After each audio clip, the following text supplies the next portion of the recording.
Yo, what's up, guys? Welcome back to a brand new video over on PrizePicks. First up, sorry for the cooked setup. I'm out of town, but I'll be back tomorrow with some better videos. We're going to talk about some NBA picks for tonight because we got game 3 of the NBA. But first up, we got to talk about the insane run bid on the VIP. First up, actually, do me a favor, drop a like on this one. Takes 2 seconds, completely free. Sorry to not get a video out yesterday, but we're all good. We're going to talk about these picks for today. Starting it off, if you guys get likes on this video, we're running bonus picks. So 25 likes equals a bonus pick, 50 likes equals 2. You guys know the drill. If you get to 100 likes, if you say everybody on this video watching it right now, hit that like button, you guys will all get free VIP. It's not just for one person. The VIP giveaway is free for everybody. Everybody can get on VIP free. And yeah, just lock in, man. That's all I'm going to say. Hit that like button. Now, let's talk about what's happened the last few days on the VIP. Really just the last couple days. We have been on an absolute tear, guys. And this is what I'm saying. There's going to be win streaks. There's going to be loss streaks. It's going to happen. But when it comes to our VIP, it is almost all esports. Esports correlation. And these esports correlation methods absolutely destroy PrizePicks, guys. It is something that I've talked about for a long time on my channel. And I'm going to continue talking about it because it's ridiculous. It's genuinely insanely profitable. Now, let's talk about what we've done in the last few days recapping, because this is what I do send out every single time to my VIP members. I recap the day before. Just like I recap all my YouTube videos, I send it out to the VIP. And guys, I want you to just look at this. Last weekend, this is end of May, we actually had a little bit of a loss streak. And the reason I'm bringing this up is because it's important. We lost 5 units, then 4 units, then 4.5 units, then 3 units. So that together was around a 16 or 17 unit loss. Lyra, can you chill, bro? We're good. We're good. Around a 16 unit loss, right? So this is what I'm saying. Take 1% or 2% of your bankroll on every single play. I would recommend 1% to be very, very safe. Now, if you look at this, what's happened recently, guys, 11.5 units cash, 6 units lost, even when sometimes we have rough days. Friday, 11.75 units profit. Saturday, 10.25 units profit. And this is all right here sent out. This was a huge day. I only sent out 6 slips, but 2 of them cashed. They're all 4-mans, 2 of them cashed. Putting us up almost 12 units, guys. And the reason why this is working is because we're taking esports plays, because we're taking correlated 4-mans. Simply put, what a correlated 4-man is, instead of taking 4 plays that are completely separate, say one NBA, one NFL, one WNBA, one MLB, that have no correlation on each other, we're taking 2 guys from the same team, and then we're taking 2 guys from the same team, completely different game. So in this case, we took 2 League of Legends guys, Guri and Shawnee, and if they have a bad game, or if that team just sucks, or that team in general, if the whole team has a bad game, both of these guys will hit the under. And here for Zachar and Amelia, if that whole team has a bad game, both of these guys will hit the under, right? It's not obviously exactly that simple, but the point is, we're changing the 4-man into a 2-man, right? Instead of taking 4 separate players, we're just betting on team number 1 having a really rough game. So for this example, it's this orange team right here. And then the second thing we're betting on is this other team, right? This, what is this team named? Lin Vision to have a really rough game here. Because if just 2 teams have really tough games, then we're going to cash out. Sorry, there's so much stuff going on right now, but I'm just trying to get this video out for you guys because we got NBA to talk about. Now, let's talk about couple quick esports picks for today. We're going to go over League of Legends, and we are going to go ahead and take, in the last game of the day, Appa and Blabber on the over here, guys. Now, Appa and Blabber, also don't mind the PrizePicks account. This is a completely fresh account that I just had to start off.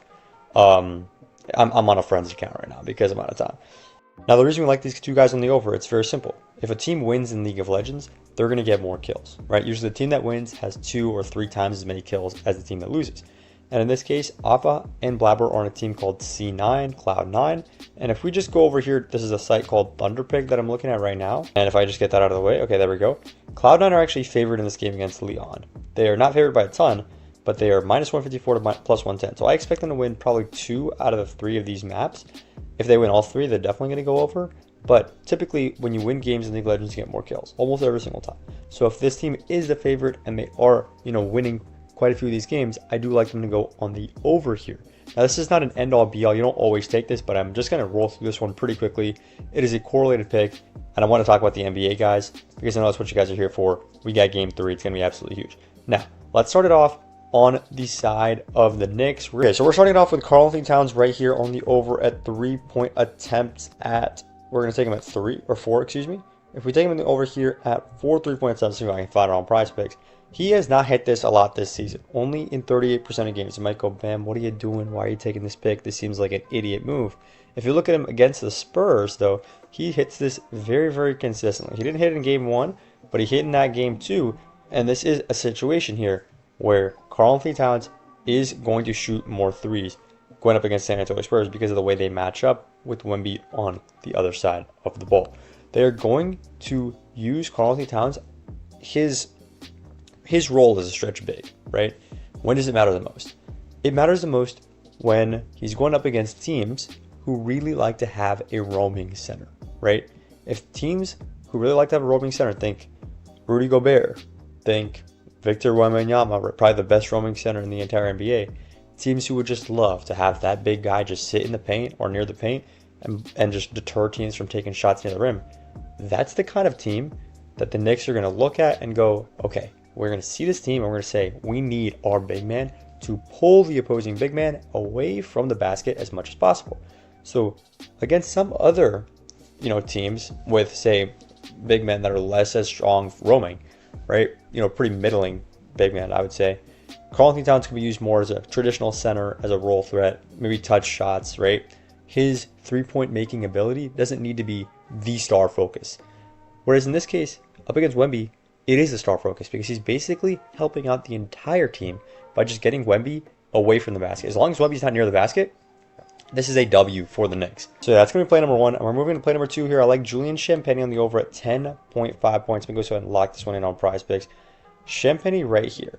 This is actually not one of the most popular plays, which is interesting. Everybody else seems to be on the popular tab except for this man. But I like Champagnie a lot here. He's in 29% of games up against the Knicks. You might go, well, this is not very good. But if we just raise these minutes to just see when does he play 30 plus minutes, right? Not even how much he's been playing, but just 30 plus minutes. And by the way, Champagnie has been playing very well. He's on the starting lineup, of course. In this case, 30 plus minutes this entire season, he's hitting this in 73% of games. So it's a simple case of when Julian Champagnie isn't used very much, he's not hitting it very much, obviously.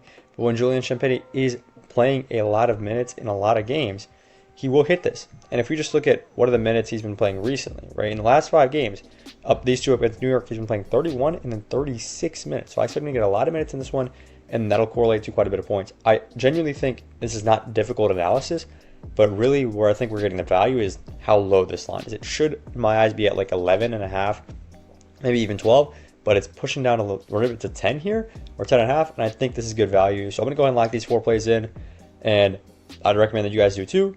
And I want to be super, super clear with this, guys. I'm going to pull up a Mara board from a couple of days ago that I made talking about the YouTube recaps, because every single day I get on YouTube, man, and I give out a play that pays out quite literally 10x your money. This is almost always the case. It almost always pays out 10x your money. And what does that mean? That means that if we hit 1 play a week, we are making profit, right? Because we're taking 7 plays, 1 play a day, and then one of them we're getting 10x our money, and the rest of them we're just losing one unit. So we're making money if we hit 1 day in 7. This is a completely different strategy. Most people, they are so wrong in the head, they don't even think that losing is an option. So they go, if I want to win, if I want to profit, I better never lose. That's not the scenario, guys. It's all about the profit. It's all about the money won versus the money lost. So in this case, we had a 10x, then we lost 1, 2, 3, 4 days in a row. Then we had an 8.5x, then we lost 1, 2 days in a row. We only won 2 out of 8 plays. It's a 25% hit rate. But guys, that is an elite hit rate. An elite hit rate when you're talking about plays that pay you between 8.5 and 10x, right? Usually closer to 10x. So guys, I want to make that 100% clear. I'm not expecting this to cash. I think this probably has an around 15% chance of cashing, but PrizePicks giving us a 10x, they think it only has a 10% chance of cashing, and that 5% is all the difference. That'll make you money in the long run. So hopefully that makes sense. If that doesn't make any sense, drop a comment down below. I appreciate y'all watching. Sorry for the jank setup, but hopefully we can lock in these picks and make some money. Tomorrow night, I'll be back for a regular video talking about plays on Monday. So yeah, that's all I got. I appreciate you guys watching, and let's make some money on the NBA on Sunday. Let's get it, guys.